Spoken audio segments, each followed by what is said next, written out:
নমস্কার। আপনাদের সকলকে জানাই আন্তরিকভাবে অনেক অভিনন্দন। হ্যাঁ, চৈতের অবসান অর্থাৎ বর্ষ শেষ হচ্ছে। হ্যাঁ, ইতিহাসবিদরা আবার আমাকে হয়তোবা দাবড়ে-ফাবড়ে দিয়ে বলবেন, "কে বলেছে মশাই বর্ষ শেষ হচ্ছে?"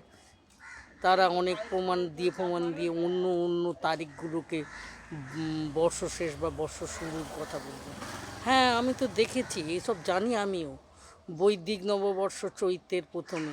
আবার দেখুন না, আমাদের মাস অগ্রহায়ণ। হায়ন মানে কি? বৎস। অগ্রহায়ণ মানে বছরের ১ম মাস, অর্থাৎ অঘ্রাণ মাস হচ্ছে বছর শুরু। এই নবান্নের উৎসব হয়, এইকে কেন্দ্র করে বর্ষ শুরু। ওড়িয়াতেও তাই মার্গশীর্ষ বলা হতো, অর্থাৎ বছরের ১ম মাস হিসেবে দাঁড়াতে হচ্ছে ওই অগ্রহায়ণ মাস। তাহলে বর্ষ শেষের কখন কি হয়েছে, কখন কি বদলে গেছে, কখন কি শুরু হয়েছে, তা নিয়ে অনেক বিতর্ক রয়েছে। ওই যে অগ্রহায়ণ বলছি না, ও বেশ ইংরাজির সঙ্গে মিলে যায় নাকি? ইংরাজির সঙ্গে বেশ তো মিলে যায়। জানুয়ারি তো অগ্রহায়ণের কাছাকাছি একটা সময়। অতএব দেখুন কী সব মিলেমিশে একাকার।